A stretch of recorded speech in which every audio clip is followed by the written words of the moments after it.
चलिए सेशन शुरू करते हैं आज का। कई लोग कसम से खा के बैठे होते हैं सुबह सुबह भी, बिल्कुल डीड बाय नेचर हो, वीडियो ऑन नहीं करोगे, सेशन से जाना पसंद करोगे क्या? है? सुबह सुबह संडे वाले दिन ऐसा कोई कठोर होता है? चलिए शुरू करते हैं। 5-10 मिनट ले लो भाई, कोई ब्रश व्रश कर रहा हो, कोई पकौड़े खा रहा हो, है तैयार हो रहा हो जाओ, कंघी वंगी कर लो, आ जाना। और अगर 5-1 मिनट बाद भी आप बिल्कुल डीड बाय नेचर हैं तो फिर एनएचपी यानी कि आपसे ना हो पाएगा और फिर आप जाएं, फिर आ जाना कभी कोई ऐसे सेशन वेशन हो तो उसमें। ठीक है, आज अपन जो डिस्कशन करेंगे वो करेंगे अर्थ एनर्जीज बार चार्ट के ऊपर। आप लोगों ने प्रीवियस सेशन अटेंड किया है ऐसा मेरा मानना है, और मैं इस सेशन को कंटिन्यू कर रहा हूँ ये समझते हुए कि आपने वास्तु फाउंडेशन कोर्स की वीडियोस को देख लिया है। उसमें एक टॉपिक जो हमारा लेफ्ट ओवर था वो था बार चार्ट अर्थ एनर्जीज को एनालाइज करना। क्या है ये अर्थ एनर्जीज बार चार्ट एनालिसिस? आप ये समझें कि जो आपका ब्रह्म स्थान है यानी कि सेंट्रॉइड है, वहां से आपकी चहल कदम यानी कि चहल जो है, आपकी जो वॉक है, वो किस दिशा में कितने कदम है उसको अपन मैपिंग करते हैं टेंटेटिवली। ठीक है, ऐसा होता है। तो उसमें कैसा रहेगा, क्या करना है आपको? आपने अपना नक्शा बना लिया। नक्शा बनाने के बाद आपने एक ग्राफ पेपर लेना है। ग्राफ पेपर को प्रिंटर में लोड कर देना है। नक्शा आपका ग्रिडेड होना चाहिए जैसा सिखाया है फाउंडेशन कोर्स में। हाँ? उसको आपने प्रिंटर के ऊपर जो स्कैनिंग वाला कॉपी वाला पार्ट होता है उसमें उल्टा करके रख देना। वहां से आपने एक कमांड देनी है और वो है कॉपी। जब आप एक कमांड देंगे तो जो आपने ग्राफ पेपर लोड किया है प्रिंटर में उसके ऊपर आपका नक्शा प्रिंट होकर आए।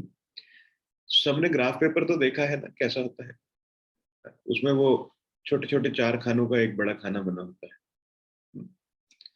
तो इस प्रकार से अपन इसको ग्राफ पेपर मान लेते हैं कि एक ग्राफ पेपर के ऊपर प्रिंट आ गया है हमारे नक्शे पर। अब आपने क्या करना है, आपने जिस भी दिशा में, आपने जिस भी दिशा का आपने ये देखना है। सपोज कीजिए कि हमारे पास साउथ साउथ वेस्ट की एक दिशा है।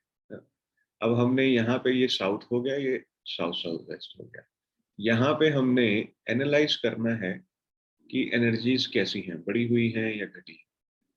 ठीक है, ये हमारे एनालिसिस करने के लिए।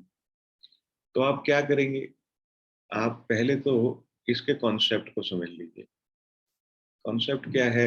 जो ये एक पूरा खाना है, एक पूरा खाचा है बार चार्ट का, इसको आप एक मानेंगे, एक। ठीक है, अब जो ये आधे से ज्यादा है ये भी आप एक मानेंगे, यानी कि ये 2 खाने मानेंगे। क्या क्लियर हुआ? अगर ये आधा है, ऐसे हाफ कवर हो रहा है, तो इसको आप हाफ कंसीडर करें। और अगर ये आधे से कम है तो इसको आप कंसीडर नहीं करेंगे, ये दूसरे वाले उसमें आ जाएगा। क्लियर हुआ सबको? ये एक बॉक्स है। जब ये पूर्ण बॉक्स आ रहा है, यहां देखिए ऐसे, ये पूर्ण बॉक्स आया यहाँ पे, तो हमने इसको एक काउंट कर लिया। जब ये आधे से ज्यादा आया, ये आधे से ज्यादा यहाँ आया, तो हमने इसको 2 काउंट कर लिया। ठीक है, फिर ये पूरा है तो 3, 4, फिर ये हाफ है तो हमने इसको हाफ काउंट कर लिया। तो यहां तक आपके कितने बॉक्सेस आपने काउंट किए? 4.5 बॉक्सेस। फिर ये 5.5, 6, 7, फिर ये आधे से ज्यादा है तो हमने इसको पूरा 8 काउंट किया, 8। फिर ये 9, 10, 11, आधे से कम है तो हमने काउंट नहीं किया। ठीक है, फिर 12, 13, ये पूरा आ रहा है, 14, 15, 16। तो हमने इस तरह से इसको कंसीडर करते हुए ये 16 यहाँ पे लिख देना है, साउथ साउथ वेस्ट में 16। अब आपने ये कौन से बॉक्सेस काउंट करने हैं? आप समझें कि ये दो प्रकार के नक्शे यहाँ लगे हुए हैं, ऐसा समझ लीजिए। एक तो ये है जिसमें कि जो उसकी नेट यूजेबल एरिया है वो ये वाला है, इतना एरिया है सिर्फ। तो ये साउथ साउथ वेस्ट आ गया, ये आप देखेंगे पिज्जा स्लाइस बनता है, ये साउथ आ गया है, ये साउथ साउथ वेस्ट आ गया। तो जो नेट यूजेबल एरिया है उसके बॉक्सेस को आपने काउंट करना है। ये हुआ लेआउट वन एग्जाम्पल, जिसमें कि ये एरिया हम, ये आउटर, ये अदर प्रॉपर्टी है ऐसा समझो, दिस इज अदर प्रॉपर्टी। तो अदर प्रॉपर्टी को काउंट नहीं करना, जो आपका नेट यूजेबल एरिया है उसके, उसमें जो बॉक्सेस आ रहे हैं उसको आपने काउंट करना है। क्लियर हो गया यहां तक सबको? अब लेआउट टू, भूख ज्यादा लगी है मनोज? हाँ, पढ़ने आते हो, खाना खाने आते हो, या पिक्चर चलती है क्या? स्थिर हो जाओ। आधे घंटे के सेशन में कोई खाना नहीं खाएगा तो ऐसे जान प्राण नहीं निकल जाते हैं। मालूम नहीं क्या करते हैं। चलो, अब लेआउट टू है। लेआउट टू में आप ये समझें कि यहाँ पर ये पूरा का पूरा हमारा नेट यूजेबल एरिया है। तो अब हम इसको कंसीडर करेंगे। यहाँ देखें, ये box one, box two, three, four, ये पूरा एक बॉक्स बन रहा है, फाइव, सिक्स, फिर ये बॉक्स क्योंकि आधे से कम था हमने इसे छोड़ दिया, सेवन, ये आधे से ज्यादा है तो इसको पूरा ले लिया, eight, nine, ten, eleven, twelve, thirteen आधे से ज्यादा है, फोर्टीन, फिफ्टीन, सिक्सटीन और सेवनटीन, और ये वाला 18। तो हमने यहाँ पे 18। इसी प्रकार आपने 16 की 16 दिशाओं पे बॉक्सेस को काउंट करके उनके नंबर्स यहाँ लिख लेने। क्या क्लियर हुआ यहाँ तक सबको? अगर क्लियर हुआ तो थम्स अप कर दें। वो बटन दबा के, यार ऐसे तो मुझे भी पता है ऐसे करना है। Very nice. ठीक, जिसे नहीं हुआ वो दोबारा से रिकॉर्डेड वीडियो देख लेना। हाँ, इजी है, कोई इसमें इतना जटिल नहीं है। ठीक ठीक ठीक, वेरी नाइस, बहुत अच्छे से। एक बारी दोबारा से समझाता हूँ, समझ लेना। दो प्रकार के लेआउट्स को हम इसके अंदर एनालाइज कर रहे हैं। यहां दोबारा देखिए, पहले तो कॉन्सेप्ट समझ लीजिए। कॉन्सेप्ट क्या है? कॉन्सेप्ट ये है कि ये एक पूरा बॉक्स है, इस पूरे बॉक्स को हम वन बॉक्स कंसीडर करते हैं। अगर आपकी कवरेज इस बॉक्स में हाफ से ज्यादा है तो आप इसको एक पूरा बॉक्स ही कंसीडर करेंगे। तो यहाँ पे हमारे दो बॉक्स हो गए, पहला बॉक्स, दूसरा बॉक्स।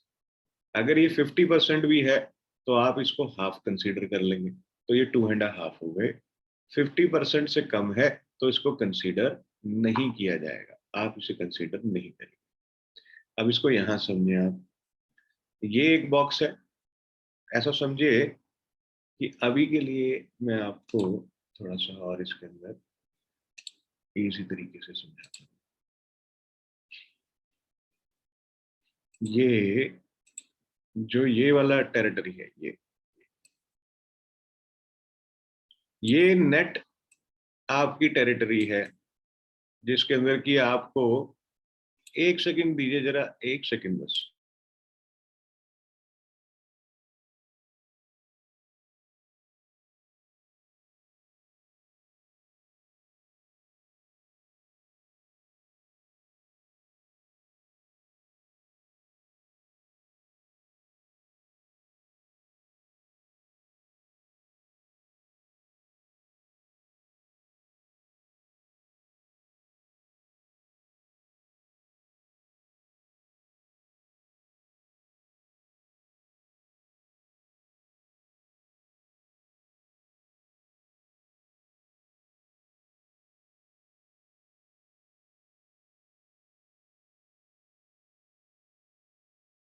हाँ जी, तो यहाँ पे हमने ये हमारी एक ये वाला जो है इसको आप समझें कि दिस इज अदर प्रॉपर्टी, ठीक है, दिस इज अदर प्रॉपर्टी। तो अदर प्रॉपर्टी को हम कंसीडर नहीं करेंगे, ये हमारी नेट यूजेबल एरिया है, इसको हम कंसीडर करेंगे। अब हमने क्या किया, ये हो गया हमारा बॉक्स वन, आपने देखा ये बॉक्स वन हो गया, राइट। अब ये आधे से ज्यादा यूज हो रहा है तो इसको हमने बॉक्स टू कंसीडर किया, ये हमारा बॉक्स थ्री हो गया, ये फोर। अब यहाँ पे आप देखें ये 50% कवरेज पे है तो हमने इसको 4.5 ले लिया। तो यहाँ पे एक्चुअल में ये 16.5 होना चाहिए, हाँ? थोड़ा सा इसको करेक्शन कर लेना, 16.5 होना चाहिए, ठीक है। तो ये फिफ्थ हो गया, ये सिक्स्थ हो गया, सेवेंथ, इसी प्रकार से ये आधे से ज्यादा है तो हमने इसको 8 ले लिया, 9, 10, 11, क्लियर है। फिर ये 12, ऐसे ही यहाँ देखें आप, ये सपोज कीजिए ये लेआउट 2 है, इसके अंदर ये साउथ की पेरिफेरी आ रही है, यहाँ पे पूरा इसमें जो पूरे बॉक्सेस हैं उनको हमने कंसीडर कर लिया है, आधे से कम है तो उसको कंसीडर नहीं किया है। तो यहाँ हमने 16, 18 जो भी आपकी 16 दिशाओं में नंबर लिख कर आएंगे जिस प्रकार से भी, वो आपने यहाँ पे लिख लेने हैं, ठीक है। अब आपने नंबर लिख लिए, अब आपने नेक्स्ट स्टेप पे क्या करना है इसको थोड़ा सा सुनिए, एक सेकेंड। आपने सारा का सारा नोट डाउन कर लेते हैं, नॉर्थ में कितने आपके बॉक्सेस आए, ठीक है। उसके बाद आपने एन नहीं देख लेना है, एन देख लेना है, ये नहीं, इस प्रकार से आपने सारा का सारा देख लेना है। अब अपन चलते हैं आगे, एक सेकेंड दीजिए। हाँ, स्क्रीन शेयर नहीं हुई। अब आपने क्या करना है, जो भी आपने चहल लिखे हैं यानी कि जो भी आपने नंबर्स लिखे हैं वो आपने यहाँ पे इनपुट कर देना है। जैसे नॉर्थ में आप समझें, एग्जाम्पल ले रहे हैं हम इस समय, एग्जाम्पल के तौर पे आपने यहाँ पे 21 आया आपका, वहां पे 21 लिख लेना है। जब आप इसको 21 लिखेंगे, एंटर किया, फिर उसके बाद यहाँ पे आपने 18 लिखा, आप देखेंगे नीचे ये अपने आप बार्स चेंज होते जा रहे हैं। आपको कुछ भी नहीं करना है, सिर्फ आपको इनपुट करना है। फिर ये 12 आया सपोज कीजिए आप, ये नहीं आपका आया 33, तो ये एक्सटेंड हो गया। ईस्ट आया आपका 10, लो हो गया। तो जो भी आपके आ रहे हैं नंबर वो आपने यहाँ पे 22.5 एग्जाम्पल अपन ऐसे ले रहे हैं, वो तो आप एक्चुअल देखेंगे कि क्या आपके बॉक्सेस आपने काउंट किए हैं, उसी अनुसार आप यहाँ पे लिखेंगे, ठीक है। तो यहाँ इस तरह से आपने लिखना है।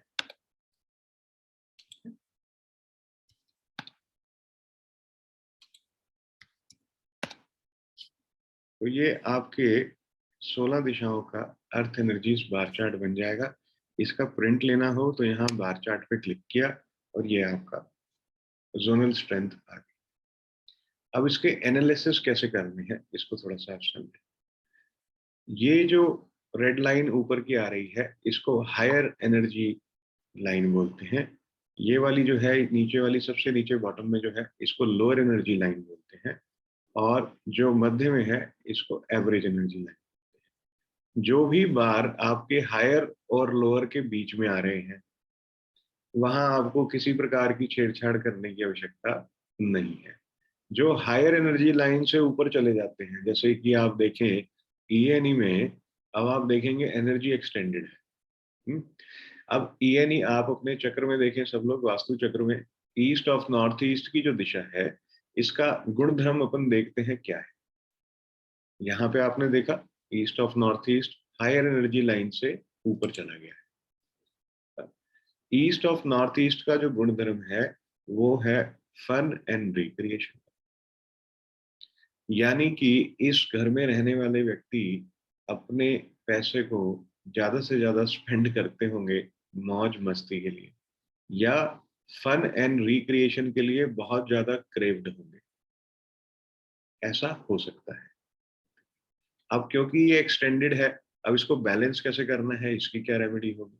इसको बैलेंस करने की रेमेडी ये होगी कि पहले आप जहां ईएनई लिखा है चक्र में आपके, वहां पर देखें, उसके नीचे फन एंड रिक्रिएशन लिखा हुआ है, उसमें एक शेडिंग हुई हुई है कलर की, ग्रीन कलर की शेडिंग हुई हुई है। देख रहे हो सब लोग? दिख रहा है? नहीं? यहाँ नहीं, अपने अपने नोट्स रेफर करो, दिए हुए हैं ग्रुप्स में आप लोगों को।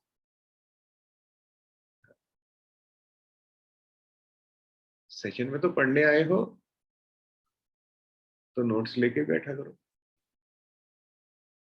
देखो अपने अपने चक्र में, वास्तु चक्र में देखें, चक्र में नजर मारे।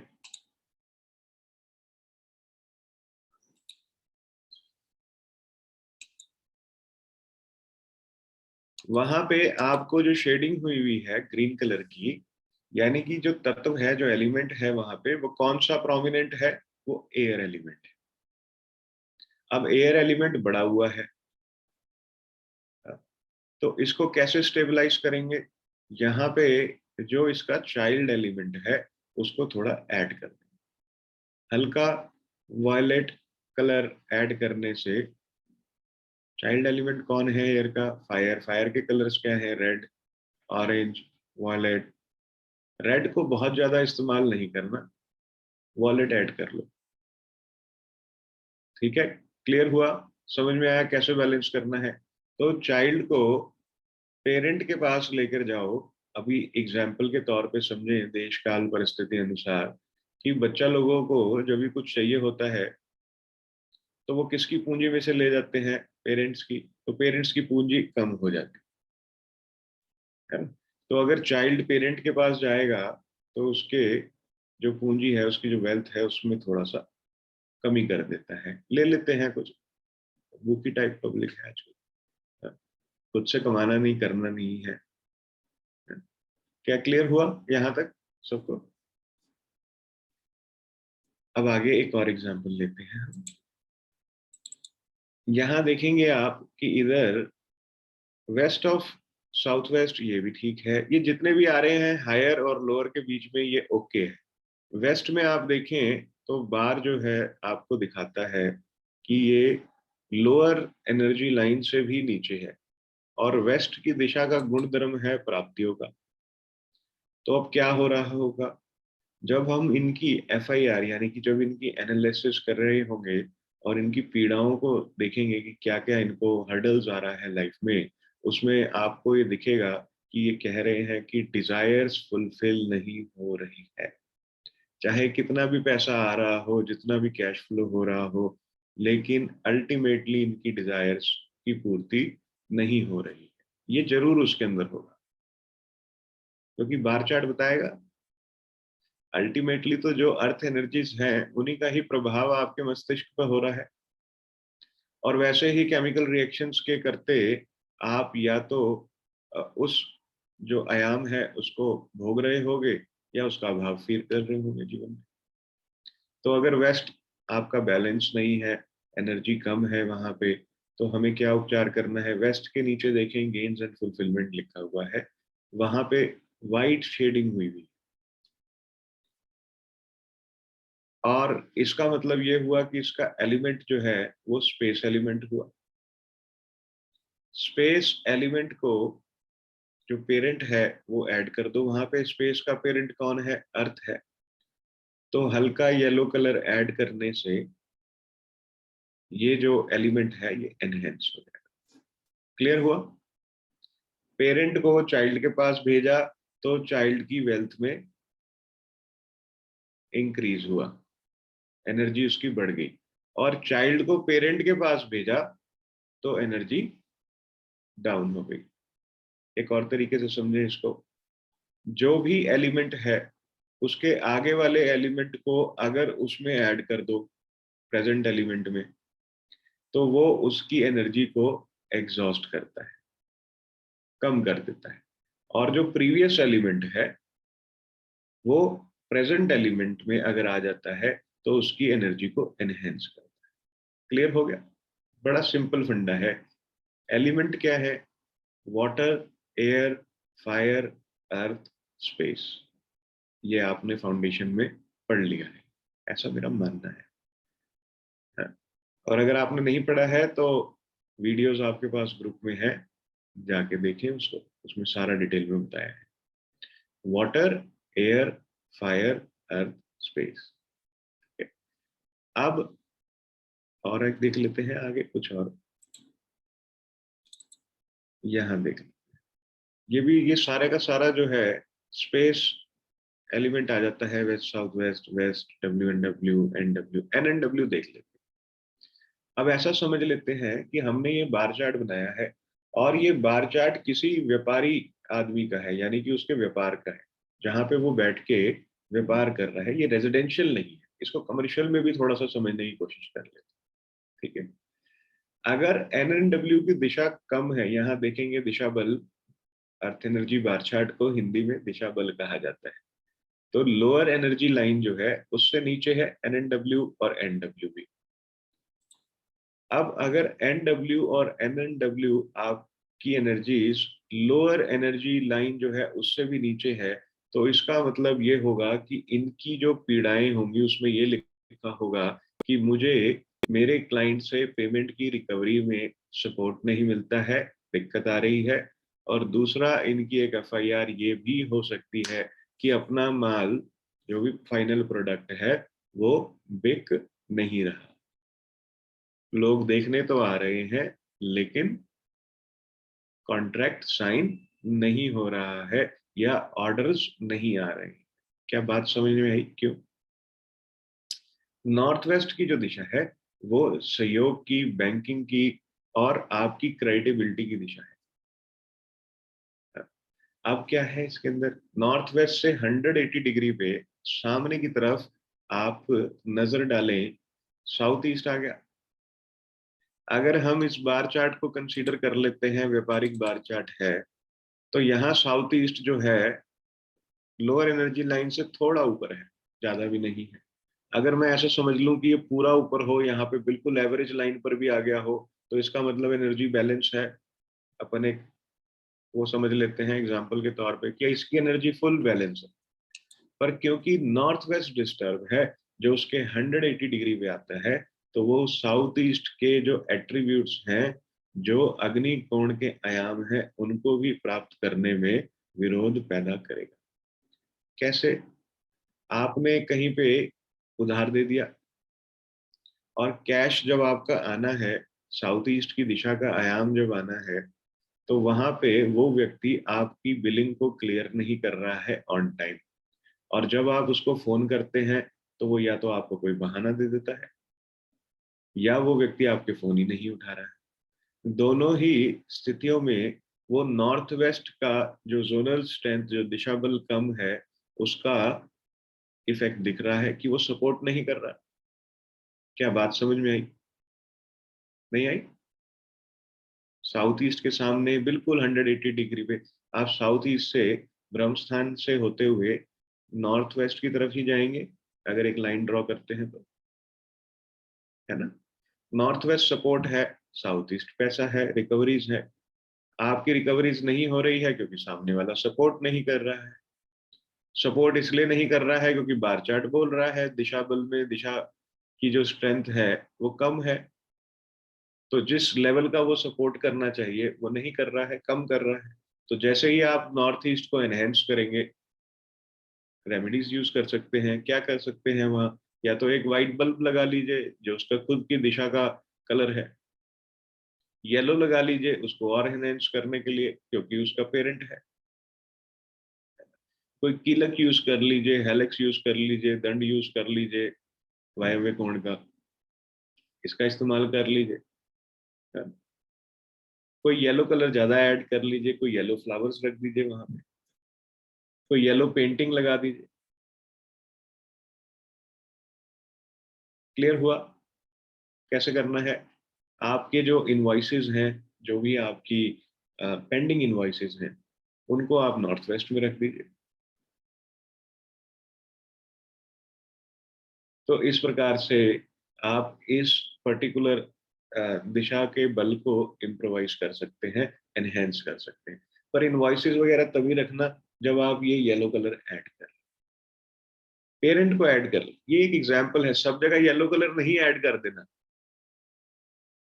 ठीक है? देख लेना कौन सा दिशा बल कम है, उसका क्या तत्व है, यानी कि उसका क्या एलिमेंट है, उसके पीछे वाला एलिमेंट ऐड कर देना, एनर्जी एनहेंस हो जाएगी। क्या क्या यूज कर सकते हैं एनहेंसमेंट के लिए? एनहेंसमेंट के लिए आप एक तो सेल्फ, यानी कि वो खुद ही ऐड कर लो उसको, सेल्फ कलर यूज कर लो, पेरेंट कलर यूज कर लो, स्कर्टिंग पे नीचे पट्टी लगा लो पेरेंट कलर की उस एरिया में, हेलेक्स का इस्तेमाल कर लो, कीलक कर लो, दंड कर लो, ये सब चीजें आप इस्तेमाल कर सकते हैं। पिरामिड यूज कर लो सेल्फ मेटल में, या पेरेंट वाले में, वो भी चलेगा। चलिए आगे चलते हैं अपन। अब हम बात करते हैं नॉर्थ नॉर्थ वेस्ट की। हमने इसमें देखा कि नॉर्थ नॉर्थ वेस्ट का भी दिशा बल कम है, और नॉर्थ नॉर्थ वेस्ट व्यापारिक तंत्र के अनुसार से अट्रैक्शन है, यानी कि आपका जो फिनिश प्रोडक्ट है उसको आप जब डिस्प्ले कर रहे हैं तो व्यक्ति उसको देख तो रहा है, लेकिन उसकी तरफ आकर्षित ना होते हुए ऑर्डर नहीं दे रहा है।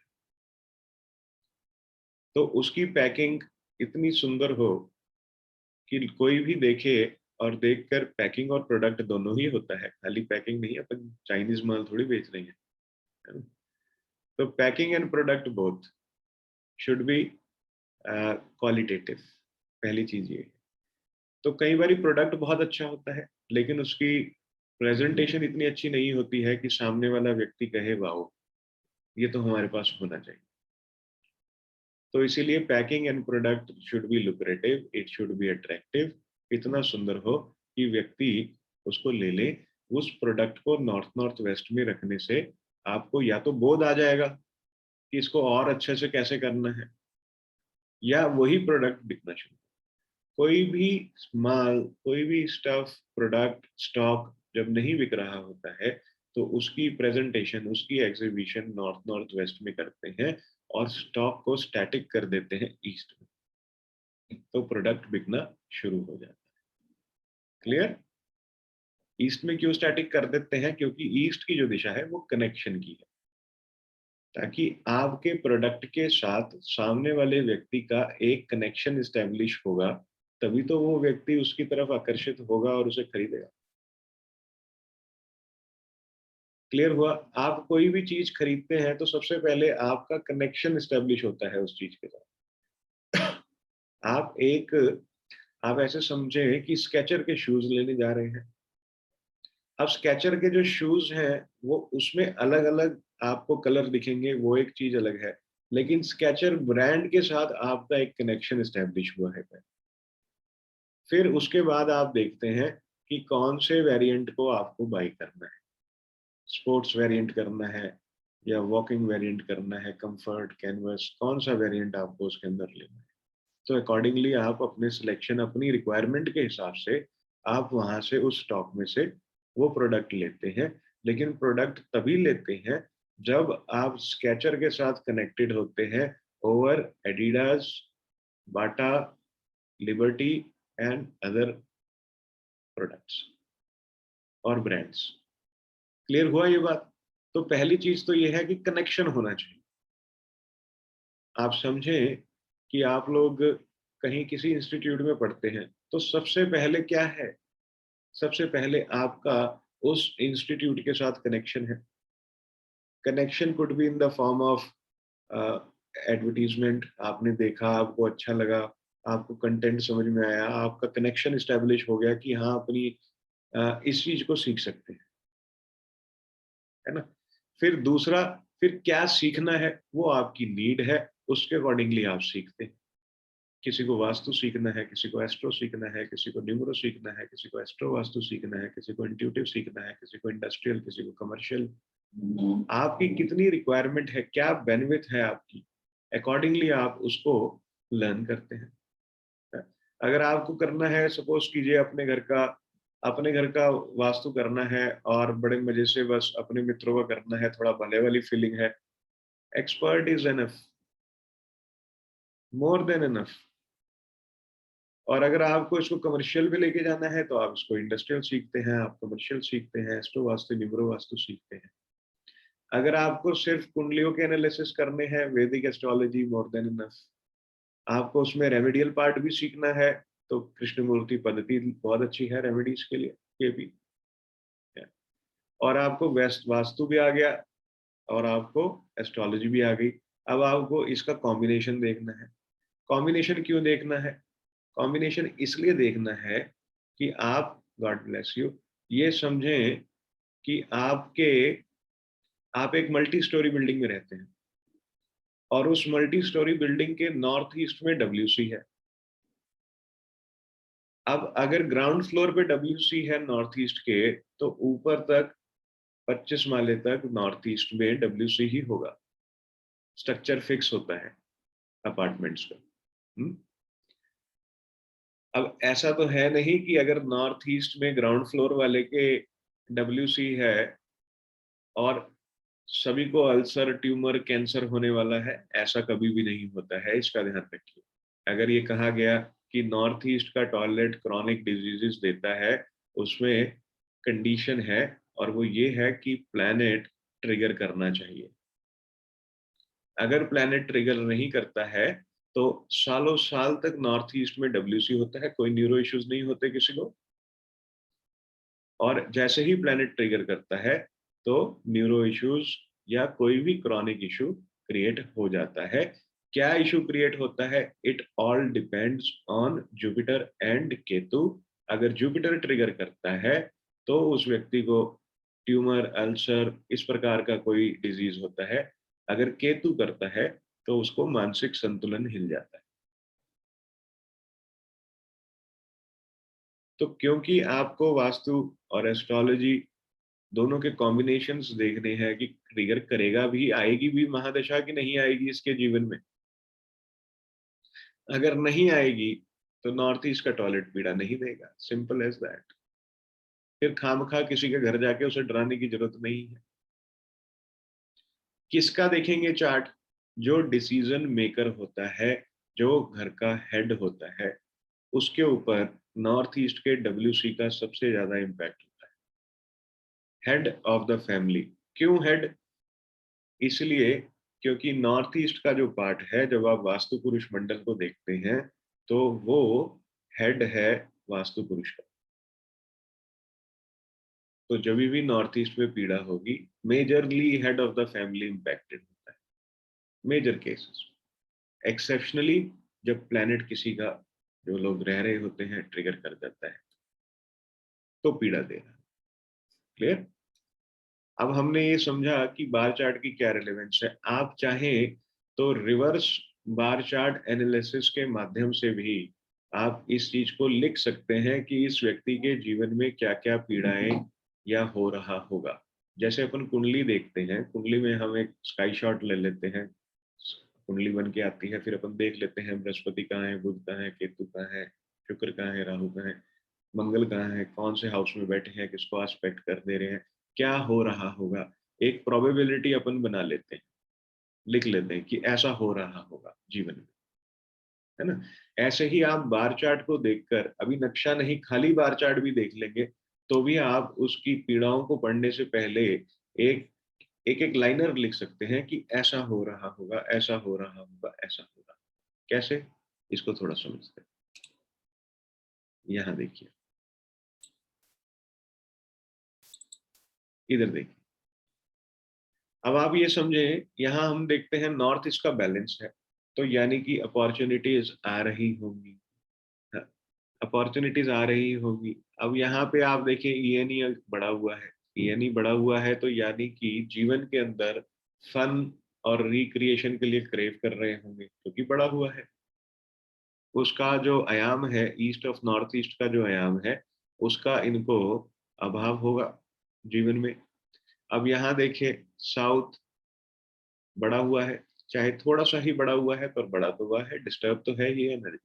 तो क्या होगा, नेम और फेम के लिए क्रेव करेंगे। अगर यहाँ देखें वेस्ट, वेस्ट घटा हुआ है तो क्या होगा, गेन्स कम हो रहे होंगे। WNW, तो यहाँ पे इनको जब WNW डिस्टर्ब होता है तो थायराइड की भी प्रॉब्लम हो सकती है, ऐसा लिख सकते हैं, थायराइड इश्यूज हो सकता है। फिर अपन ये भी लिख सकते हैं, हो सकता है कि अपने मन की बात को खुल के एक्सप्रेस नहीं कर पा रहे हूँ, क्योंकि WNW कम है, तो अपने जो ग्रंथियां हैं इमोशनल, उसको डिटॉक्सिफाई नहीं कर पा रहे हो। नॉर्थ वेस्ट कम है, तो ऐसा हो सकता है कि चाहे वो रिलेशनशिप हो, चाहे आपका वर्क प्लेस हो, वहां पे सपोर्ट की कमी हो रही होगी। NNW कम है, तो भी दोनों चीजों का अभाव, दोनों जगह पे आपको उसका अभाव दिख सकता है जीवन के अंदर। क्या बात समझ में आई, कैसे इसको रिलेट करना है? अपने को एक एक लाइनर लिख लेंगे आप, तो इजी हो जाता है। फिर जब वो अपनी पीड़ा बता रहा होगा या आप उसकी एक्चुअल FIR पे वर्किंग करेंगे, तो आप बार चार्ट से उसको इजीली मैच कर सकते हैं, क्योंकि अब आपके पास पॉइंटर बने हुए हैं। अब आपको पता है कि आपको कौन कौन सी दिशाओं पे वर्किंग करनी है। आपने चिन्हित कर लिया है कि एग्जैक्ट वर्किंग आपको कहाँ कहाँ कौन कौन सी दिशा में करनी है, जिसको स्टेब्लिश करने से आप उस व्यक्ति को जीवन में रिजल्ट दे सकते हैं जो उसे चाहिए। एक चीज का ध्यान रखें, ये बिल्कुल अच्छे से अपने जहन में बिठा लेना आप, कि जब तक कोरोना नहीं था, कोविशील्ड कोवैक्सीन नहीं लगी थी। हाँ, जैसे ही फैलना शुरू हुआ, जिसको भी हो गया उसको, जिसको हुआ उसको तो ट्रीटमेंट शुरू हो गया। प्रिकॉशनरी अपने कोविशील्ड लगा रहे हैं कि हो ना। तो प्रिकॉशन क्या है, प्रिकॉशन बैलेंस है, ठीक है। और अगर हो गया, यानी कि WC स्थापित हो गया नॉर्थ के अंदर, WC मतलब टॉयलेट, किसी ने बना दिया नॉर्थ में, और उसकी अपॉर्चुनिटीज डिस्पोज हो रही है, तो यानी कि अब कोरोना हो गया, अब इलाज की जरूरत है। अब क्या करेंगे, अब उसको ब्लॉक करेंगे। तो ये दो चीजों को अच्छे से याद रखना, बेसिक बैलेंसिंग प्रिकॉशन है। और जो उपचार करना है, जब भी आप जमीन में किसी प्रकार का उपचार करते हैं, उसे स्पेस सर्जरी कहा जाता है। तो जब आप स्पेस सर्जरी करते हैं, इसका मतलब है अब आप ट्रीटमेंट कर रहे हैं, अब आप प्रिकॉशन नहीं ले रहे हैं। नाउ ट्रीटमेंट, क्या कहते हैं इंग्लिश में, है स्टार्टेड। ठीक है, अब ट्रीटमेंट शुरू हो गया है। तो आपको इसका ध्यान रखना है, ट्रीटमेंट कब शुरू करना है और प्रिकॉशंस। अगर वो कहे, कोई आपको कई बार यहाँ भी बुला लेता है, ऐसे कहेगा अपने को वास्तु करवाना है, आप कहेंगे क्यों करवाना है, वो बोले बस ऐसे ही सब कराते हैं इसलिए कराना है, मत करना, छोड़ देना। बिल्कुल छेड़ना नहीं उसके घर को, नहीं तो पहले पीड़ा आएगी और फिर निदान। अगर उसको कोई इशू है, कोई हर्डल है उसकी लाइफ में, उसको कोई इस तरह से प्रॉब्लम्स हो रही हैं, कोई पेमेंट्स रुक गई हैं, कोई लीगल इशू है, कोई रिलेशनशिप इशू है, फिर तो आप पंगा ले लेना। और वो कहे बस देखना जरा, क्या देखना है, देखना क्या है, तुम बताओ प्रॉब्लम क्या है। 16 दिशाएं हैं, इनके अपने आयाम हैं। अगर तुम्हें कोई इशू नहीं है, कोई प्रॉब्लम नहीं है, तो अपन देख के क्या करेंगे? और अगर है, तो फिर तो उस दिशा में देखा भी जाए। ऐसे ही एस्ट्रोलॉजिकल पार्ट है, जब तक कोई बताए नहीं इशू क्या है, जरा हमारी पत्री पढ़ना। पढ़ना क्या है, 12 भाव, 12 राशियां, 9 प्लेनेट, महादशा अंतरदशा ट्रांजिशन, क्या पढ़ना है? तुम पीड़ा बताओ क्या है, जो तुम पीड़ा बताओगे उस खांचे को देखेंगे, उस बॉक्स को देखेंगे। अननेसेसरी बस, और ऐवे ही चलते फिरते अपनी कुंडलियां मत ले जाया करो दिखाने के लिए। बस ऐसे ही बैठे थे, सोचा दिखा लेते हैं ये साल कैसा जाएगा। जिन्होंने भी कहा 2020 मेष राशि वालों के लिए उत्तम, वृषभ राशि वालों के लिए अति उत्तम, 2021 में भी वही रिपीट किया, ऐसा कुछ कुछ। और क्या हुआ, लॉकडाउन लॉकडाउन। जितने मेष राशि वाले हैं, पत्थर लेके घर के नीचे खड़े होंगे। फलादेश, जनहित में जारी। तो थोड़ा सेंसिबली करो कंसल्टेशन, और अपने जीवन के मूव्स भी, जो भी आप लोग, आप में से कई लोग प्रोफेशनल्स भी होंगे, बेवजह बैठ के इंटरनेट पे फ्री का ज्ञान नहीं बांटो। फ्री का ज्ञान समझ रहे हो, अपने ऐसे पत्ते लगा लेते हैं फिर उसको बता देते हैं फ्री में, कुछ भी नहीं होना।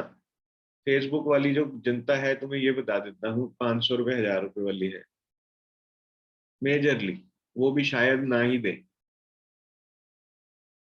आपको यही कहे अपने पास है ही नहीं, आपके पास कहाँ से आएगी कंसल्टेशन? आपके पास कंसल्टेशन आएगी रेफरेंस से, रेफरेंस से, और कहाँ से? आपके अपने क्षेत्र से, जहां आप रहते हैं। आप रहते हो गुड़गांव में और कंसल्टेशन लेने चले गए बेंगलोर में, पहले तो सामने वाला आदमी ये कहेगा कि अपनी अप्रोच नहीं है इस व्यक्ति के साथ, कहीं मिलना हो, बात करना हो, ये रहता गुड़गांव, हम रहते बेंगलोर, है ना। और जूम पे तुम पूरा वास्तु नहीं कर सकते हो, ये भी ध्यान रखना। जब तक अर्थ एनर्जीज का, जब तुम कोई जमीन लेने जाते हो, तो क्या ऐसे ऑनलाइन देखकर जमीन खरीद लेते हो? उस पे जाते हो, भ्रमण करते हो, घूमते हो, आसपास का एनवायरनमेंट देखते हो। तो जब आप कोई जमीन खरीद रहे हैं तो आसपास का एनवायरनमेंट देख रहे हैं, भ्रमण कर रहे हैं, आपको अंदर से एक फीलिंग आती है, एक फैक्टर आता है वाव फैक्टर, या होगा नहीं नहीं, है ना। तो वाव फैक्टर आता है तो आप कहते हो बात बन सकती है। और अगर अंदर से ये फीलिंग आ जाए एनवायरनमेंट आसपास का ठीक नहीं है, तो आप नहीं लेंगे। तो ऐसे ही जब आप वास्तु कर रहे हैं, तो ऑनलाइन, ऑनलाइन एक लिमिट तक ठीक है, ठीक है अपन कर लिया, बता दिया थोड़ा थोड़ा। लेकिन जब आप लैंड सिलेक्शन कर रहे हैं, नव निर्माण कर रहे हैं, किसी के लिए बिल्कुल प्लानिंग ग्राउंड जीरो से कर रहे हैं, वहां पे आपको उस उस पर्टिकुलर एरिया का भ्रमण करना बहुत आवश्यक। ठीक है, ग्लोबल हो गया है, इंटरनेट, डिजिटल वर्ल्ड, सब ठीक है। मैं आज भी ये हाथों से करता हूँ काम, ये बताए तो मेरे से होता नहीं ये ऑनलाइन जाके करना। अभी भगवान न करे कोई टेक्निकल इशू आ जाए, सेशन बंद हो जाएगा, फिर दोबारा से लिंक देना पड़ेगा, मैं उसको सॉल्व नहीं कर सकता हूँ टेक्निकल इशू को। लेकिन हाँ, तुमने नक्शा मेरे आगे रख दिया, मेरी कलम चलनी शुरू हो जाएगी। और अगर नक्शा नहीं रखा आगे तो कलम नहीं चलेगी। दिखाता हूँ तुमको, ये देखो, कल ही कर रहा था, किसी अपने स्टूडेंट ही है वास्तु ग्रैंड मास्टर में, इनको एडवाइस भी करना होता है, सब कुछ है। ये देखो, ये नक्शा निकला हुआ है, लेकिन कलम चल रही है इसमें, चल रही है ना, हाथ से ही। जितना लेखा सिद्धि करोगे उतना अच्छा है, विधा सिद्ध होती है ऐसे करके। ये देखो, ये किसी स्टूडेंट का है अपने वास्तु ग्रैंड मास्टर में, ये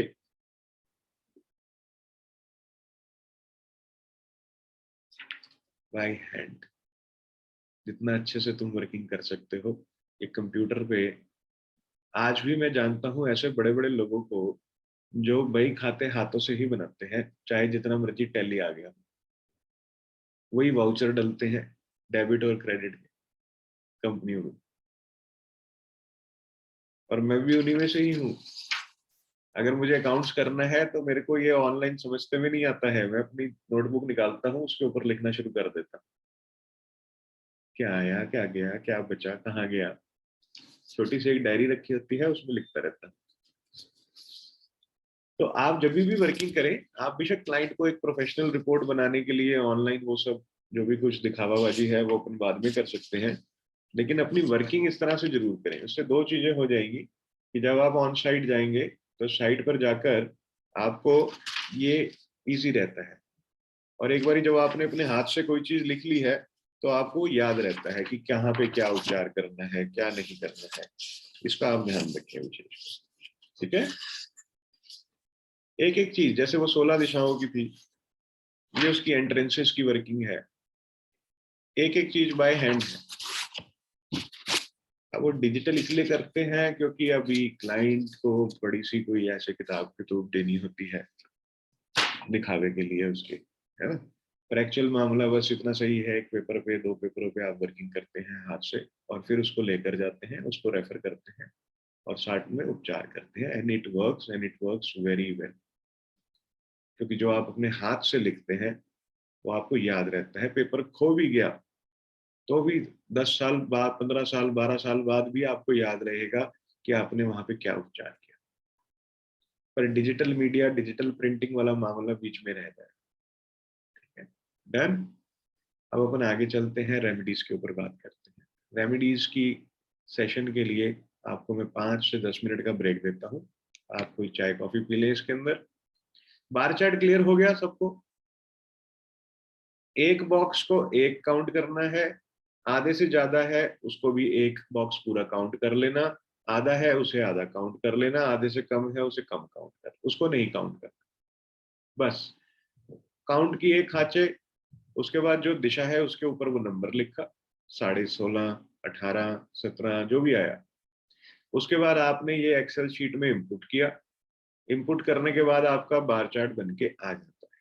बार चार्ट क्या होता है? बार चार्ट जो मध्य भाग है, सेंट्रॉइड है आपके घर का, वहां से दिशाओं की तरफ जब आप चलते हैं तो आपकी चहल है। आप खुद से देखना, अगर नॉर्थ बढ़ा हुआ है और साउथ कम है तो आप सेंटर में खड़े होकर नॉर्थ की तरफ चलेंगे तो आपकी चहल ज्यादा होगी एज कंपेयर टू साउथ। चहल लास्ट दीवार तक की बात कर रहे हैं जो नेट यूजेबल एरिया है। क्लियर हो गया? इजी है। तो जो आप यूटिलाइज कर रहे हैं एरिया, अगर वो बड़ा हुआ है तो आपको वहां की जो एनर्जीज हैं उसके इम्पैक्ट्स ज्यादा होंगे एज कंपेयर जो एनर्जीज जिस दिशा में कम है। तो इसलिए कहा गया है कि Vastushastra is a theory of living balanced life. हर दिशा अगर बैलेंस्ड होती है तो जीवन के आयामों में ना तो बहुत ज्यादा क्रेव्ड होता है व्यक्ति, ना उसको ऐसा लगता है कि अपने को अभाव है किसी चीज का। कंटेंट फील होना शुरू हो जाता है। पर इसका मतलब ये नहीं है कि उसकी डिजायर्स मर जाती है, कि उसको अब कोई अपॉर्चुनिटी ही नहीं चाहिए, अब वो कंटेंट है। क्योंकि अपॉर्चुनिटी वाला भी बैलेंस्ड है, लेकिन कितनी अपॉर्चुनिटी चाहिए? जितनी उसकी प्रोडक्शन होगी। वो ओवरलोड नहीं करेगा अपने आप को, और अगर करेगा जैसे वो अपनी प्रोडक्शन को एनहेंस करेगा है, तो वो कैसे करेगा? प्लानिंग के साथ करेगा। क्यों? क्योंकि प्लानिंग की जो दिशा है वेस्ट ऑफ साउथ वेस्ट, वो भी बैलेंस्ड है, तो उसको मालूम है कैसे जीवन में आगे आगे चलना है। आगा दौड़ और पीछा नहीं छोड़। है? समझ में आया? ब्रेक लो 10-15 मिनट का। आप लोगों से मिलता हूं मैं, और इसको अपन दोबारा से कंटिन्यू करते हैं रेमेडीज के ऊपर। थोड़ा सा रेमेडीज के ऊपर आपको बताता हूँ कि कैसे आपको खुद से रेमेडीज बनानी है। अभी बताता हूँ, ठीक है? 10 एक मिनट का ब्रेक ले लें आप, उसके बाद इसी सेशन को कंटिन्यू करेंगे, लिंक सेम रहेगा।